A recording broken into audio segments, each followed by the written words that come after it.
Welcome to IE's Major News and to our viewers on IETVTT.com. I am Micah Dumé. Thanks for joining us. In the headlines, Prime Minister Kamala Persad-Bissessar says air bridge subsidy safe as government explores a service expansion. UNC Deputy Political Leader David Lee says housing sector improving despite financial challenges. A man killed in police shooting after violent confrontation in St. Madeleine. In our top story, Prime Minister Kamala Persad-Bissessar says the subsidy on the domestic air bridge will not be removed even as the government explores options to expand service. Speaking on the issue, the Prime Minister noted that while the subsidy remains in place, consideration is being given to adding 2 additional flights at a higher price point. She emphasized that Tobago remains a national priority and assured that no decision will be taken to undermine the island's interests. Among key initiatives outlined for Tobago are the establishment of a local police service resolving long-standing land tenure issues and the development of a desalination plant in Charlottesville. The Prime Minister said these measures form part of a broader plan to strengthen infrastructure and improve the quality of life for Tobagonians. Our sister island remains a priority for your government today and always. Tobago is not an afterthought.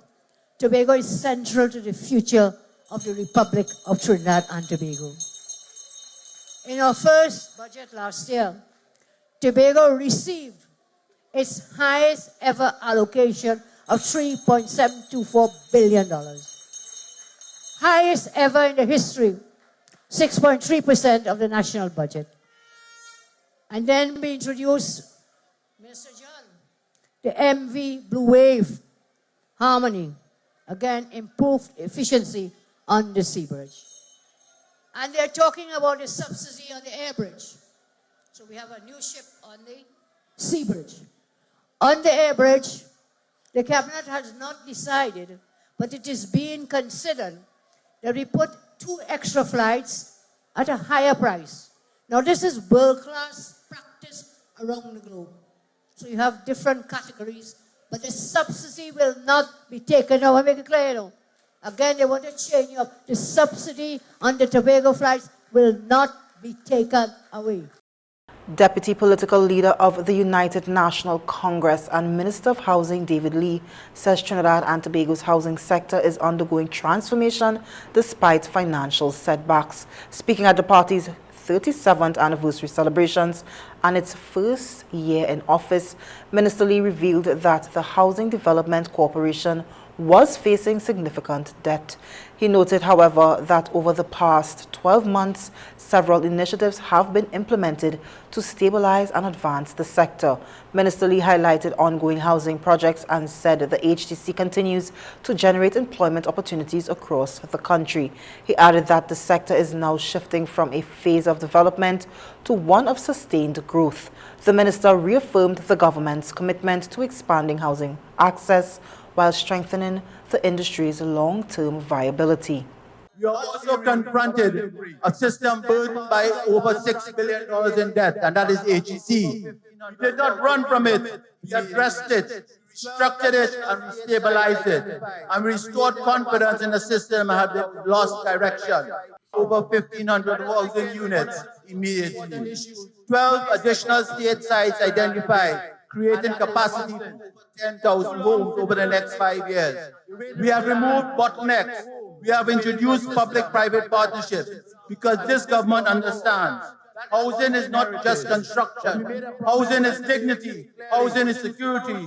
Housing is the foundation of family life. A violent confrontation in St. Madeleine has ended in a fatal police shooting, leaving 1 man dead and 2 others wounded. The incident occurred around 1:30 a.m. on Sunday along Old Train Line Road after officers responded to reports of a cutlass attack. Police say the suspect, identified as Shivnath Jogi, was armed with a cutlass and a hammer when officers arrived at the scene. Authorities report that attempts were made to engage the suspect, but the situation escalated when he allegedly advanced toward officers and launched an attack. Officers discharged their firearms, striking the suspect. Jogi was later taken to the San Fernando General Hospital, where he was pronounced dead. Police also recovered the weapons believed to have been used in the incident. The condition of the two injured individuals have not yet been disclosed. Investigations are ongoing, including standard procedures into the use of lethal force by police. We pause for a moment. More news when we come back.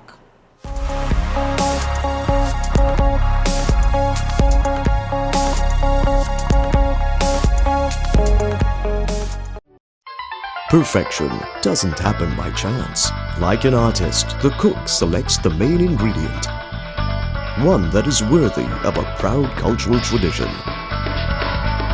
Trusted to enhance your creations with its richness and versatility. To create a cooking masterpiece, the secret is simple. The brand we know, the brand we trust, the brand our ancestors have been using for generations. There is only one pure cow brand ghee. Look for the marks of authenticity.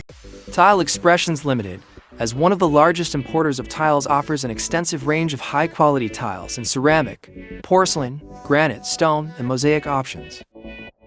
Additionally, we offer a variety of tile accessories and bathroom sets to complement any decor style. We are committed to providing exceptional customer service and swift delivery of all products. From indoor and outdoor tiles to bathroom sets and tile accessories, we have curated a range that caters to both traditional and modern taste. Lampus 13, Ajudha Road, Munro Road, Canopio. Call 223-8453.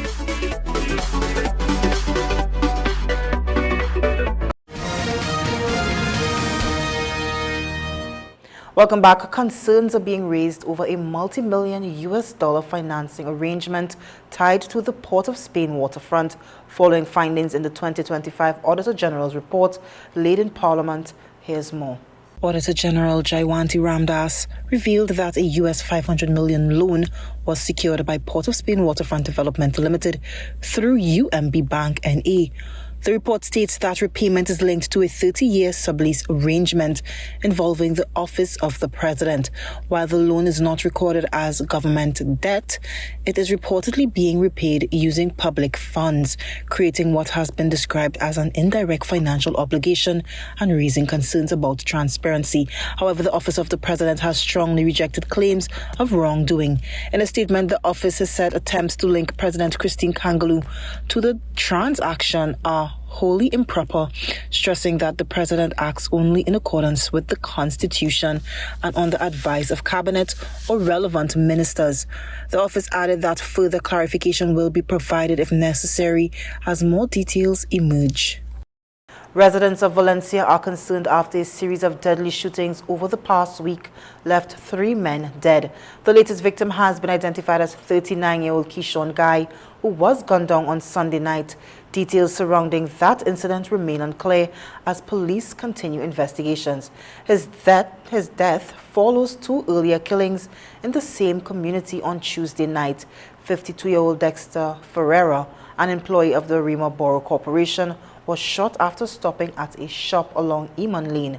He was taken to the Sangre Grande Hospital where he later died. Less than 24 hours earlier, gunmen opened fire on a home in the area, killing 49-year-old Sean Charles and injuring his common-law wife as they slept. Police say multiple shots were fired into the house and several spent 9mm shell casings were recovered, indicating the intensity of the attack. Authorities have not confirmed whether the incidents are connected and no motive has been established. Investigations are ongoing and police are urging anyone with information to come forward. Deputy Political Leader of the United National Congress and Minister of Works and Infrastructure, Jerlene John, has outlined the achievements of her ministry over the past year.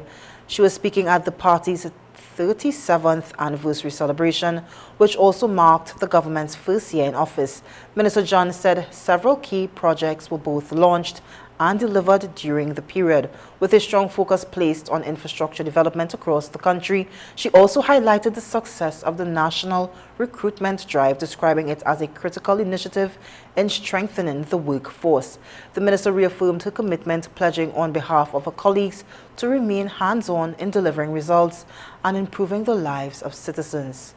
So to date, in the ministry since I've been there, we have completed over 2,055 patches. You want to know what the hell the PNM was doing all the time? Mashing up your car. We have deployed 953 tons of hot mix asphalt because them road getting you seasick. We are repairing, all right, in the short term, because the people of this country should not have to endure bad roads because government agencies cannot coordinate. So within just 1 year, we have completed over 83 road infrastructure projects spanning roadway maintenance, slope stabilization, completed works including the SS Erin Road Bridge, Sambuco Extension Road. Man, just look around. The Ministry of Works and Infrastructure is on every street corner. 2 men have died following a road traffic accident along the Claude Noel Highway in Tobago. Police say a blue car was traveling east in the Bacolet area on Sunday when the driver lost control and crashed into a tree. Both occupants, 35-year-old Shaka Rivers and Keon Nimblet, were pronounced dead at the scene. The incident brings Tobago's road fatality count for 2026 to 5. Senior Superintendent Rodil Kirk says there has been a concerning increase in road incidents, with more than 300 vehicular accidents recorded so far this year. He is urging motorists to exercise greater caution, obey traffic laws, and adhere to speed limits. Pedestrians are also being advised to remain alert and mindful when using the nation's roads. You're watching IE News. We'll return after these messages.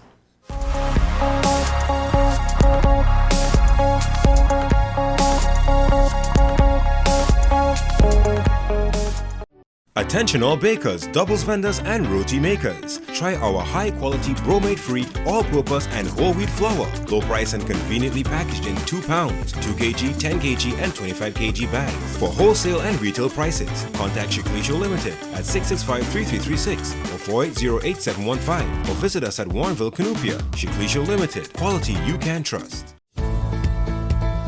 Are you renewing your motor, homeowner or business insurances shortly? Then call Kalyani Limited, agency for Tatil, for a competitive quote.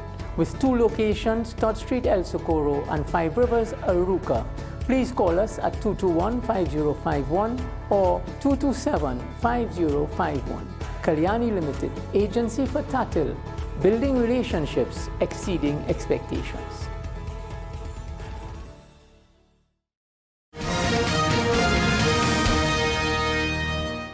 Welcome back. Prime Minister Kamala Persad-Bissessar has condemned a dramatic shooting that disrupted the White House Correspondents' Dinner, describing the incident as an attack on democratic institutions. Here's more. In a statement, she expressed relief that United States President Donald Trump, the First Lady, and other attendees were not injured and commended the swift response of the Secret Service. The shooting occurred on Saturday night at the Washington Hilton, where the high-profile event was underway. Reports indicated that gunfire erupted near a security checkpoint outside the ballroom, triggering panic as guests scrambled for cover while security personnel moved to secure the area. Authorities say the suspect, armed with multiple weapons, attempted to breach security but was intercepted and taken into custody. One Secret Service officer was injured during the confrontation but is expected to recover. The incident forced the immediate suspension of the event, which is regarded as a major gathering of political leaders, media, and public figures in the United States. Prime Minister Kamala Persad-Bissessar joined international leaders in expressing concern over the attack, extending well wishes to those affected and reaffirming her stance against violence targeting democratic institutions. Let's now take a look at some international news.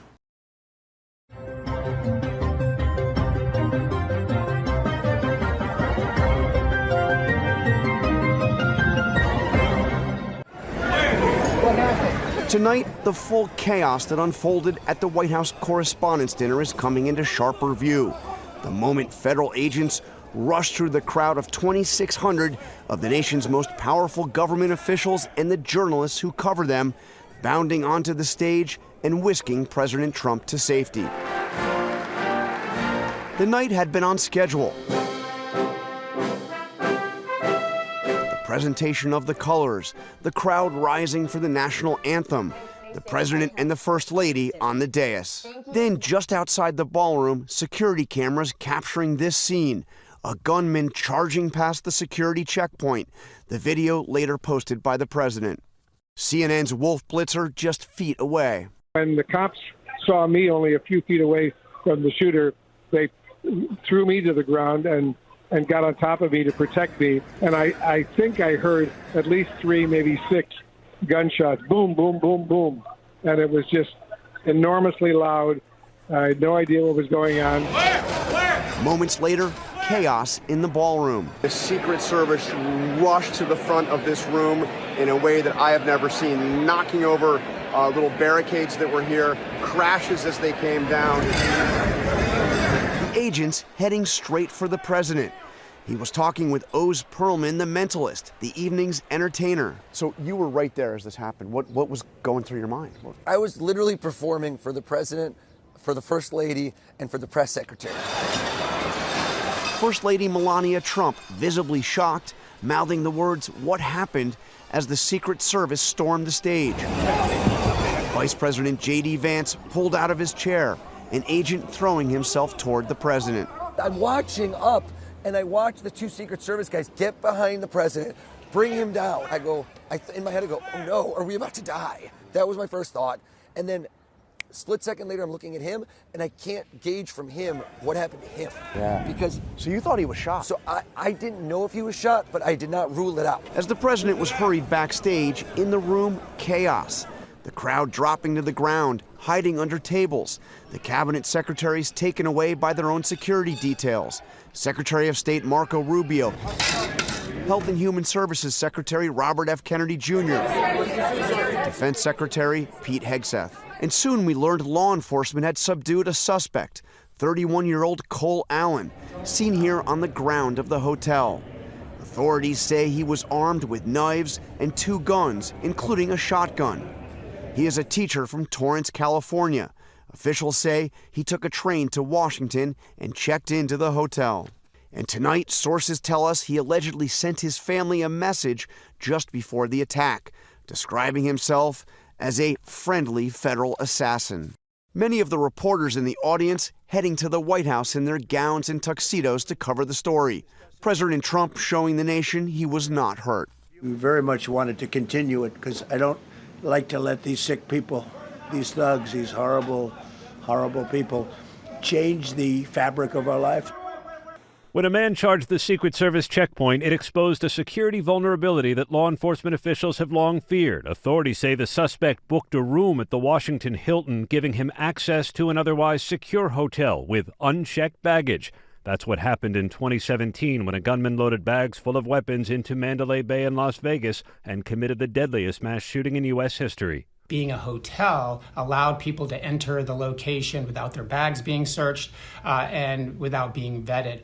So these are the types of locations that are really challenging for law enforcement to secure. The Secret Service is crediting the strength of our layered security posture for stopping the gunman before he entered the ballroom. The system worked. The Secret Service kept us safe, and that man was quickly apprehended and subdued minutes, seconds after he tried to breach the perimeter. Still, it was a vivid reminder of the violent threats coursing through the country. President Trump has already been a target.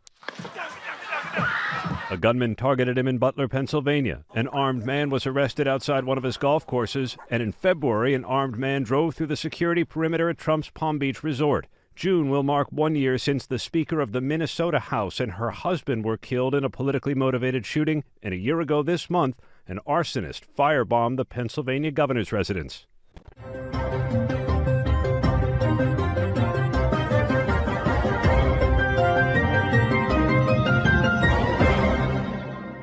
When we return, your weather update and more, stay tuned.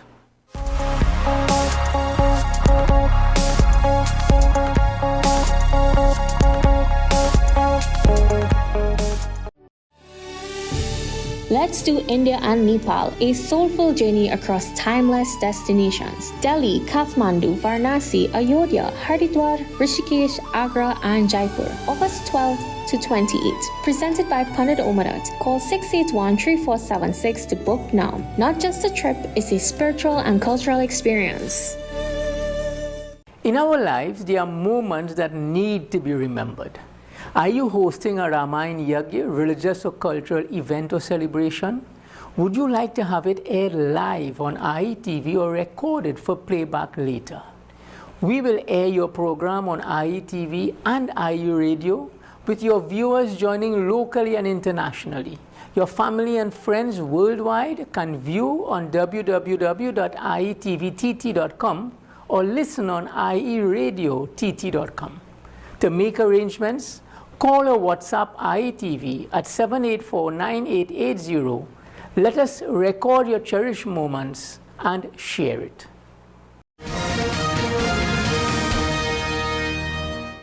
Welcome back to IE's Major News. Let's take a look at today's weather forecast. Today was generally partly cloudy to sunny across Trinidad and Tobago with warm and humid conditions prevailing throughout the day. During the afternoon, there were periods of increased cloudiness which brought isolated to scattered showers mainly across central, eastern and southern districts, while other areas remained mostly fair. Daytime temperatures reached around 32 to 33 degrees in Trinidad and near 31 in Tobago. Winds were light to moderate from the east at 15 to 20 kilometers per hour. Sea conditions were slight to moderate with waves between 1.0 and 1.5 meters in open waters and below 1 meter in sheltered areas. Sea levels remained within normal limits. Tonight is expected to be partly cloudy with a few brief showers, particularly during the late evening and early morning hours. Conditions will remain warm and humid with overnight temperatures settling around 24 to 25 degrees Celsius. Winds will remain light to moderate from the east, while seas will continue slight to moderate with waves near 1.0 and 1.5 meters. Sea levels are expected to remain normal, though slightly choppy conditions are possible in open waters. For Tuesday, expect partly cloudy to occasionally cloudy skies with isolated to scattered showers developing during the afternoon, especially across central and southern Trinidad, while Tobago and northern areas remain mostly fair. Temperatures are forecast to reach around 32 degrees in Trinidad and near 31 in Tobago, with humid conditions continuing. Winds will be east to east northeasterly at 15 to 20 kilometers per hour, and seas will remain slight to moderate with waves up to 1.5 meters in open waters and around 1 meter in sheltered areas, while sea levels remain within the normal range. Let's take a look at some crime news.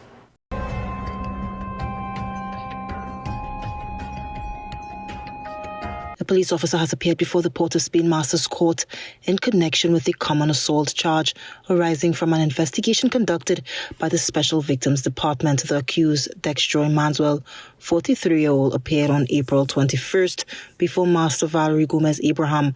He was granted bail in the sum of $50,000 with surety, subject to strict conditions. These conditions include no direct or indirect contact with the complainant, maintaining a distance of 200 feet at all times, and residing at a direct address for the duration of the matter.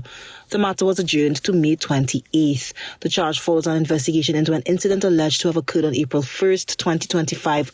According to reports, the victim was slapped by the accused, who also threatened the victim with a firearm. Investigations were conducted by the Special Victims Department under the supervision of Inspector Darren Batiste.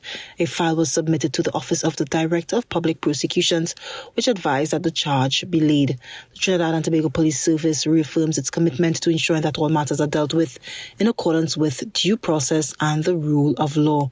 One man has been arrested and quantities of cannabis seized during anti-crime operations conducted in the Northern Division over the past 48 hours. Between the hours of 8 p.m. and 11 p.m., officers of the Northern Division Task Force, supported by the K9 unit, conducted a house search exercise at a residence located along Maturita Trace Extension, Arima.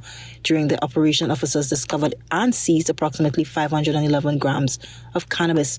A 48-year-old male resident of the address was arrested in connection with the find in a separate exercise conducted between 3 p.m. and 7 p.m. On 22nd April, officers of the Northern Division Task Force proceeded to an area along Arima Old Road. While there, a white-colored shack and its surrounding bushy terrain were searched. During the exercise, officers discovered and seized approximately 689 grams of cannabis. Investigations into both matters are ongoing. A 23-year-old Moruga man has been found guilty in connection with a report of larceny made on Friday, 17th April in the Moruga district. The 51-year-old man of Jackson Street, Woodlawn, reported that on 8th April, he received information that unknown persons were removing parts from his 320 CL excavator located at Maitland Trace, Bastia, Moruga. The items stolen included an excavator turbo, a fuel pump, a turbo manifold, and approximately 12 feet of track totaling 17,500 TTD. Further information received led the victim to an address at La Fortune Trace, Moruga, on 9th April 2026, where he observed the missing items. Inquiries conducted by PC Dukaran of the Moruga Police Station resulted in the arrest of one 23-year-old suspect of La Fortune Trace, Moruga. Officers also recovered an excavator turbo and approximately 12 feet of track. The matter was heard at the South Jeepa Court before Master Grey, with accused J.Hugh Buchun pleaded guilty and was granted bail with surety in the sum of $55,000. As part of bail conditions, the accused is required to reside at his home address and report to the Moruga Police Station on given days. The matter has since been transferred to the Princestown District Court. The next hearing is scheduled for 26 May 2026.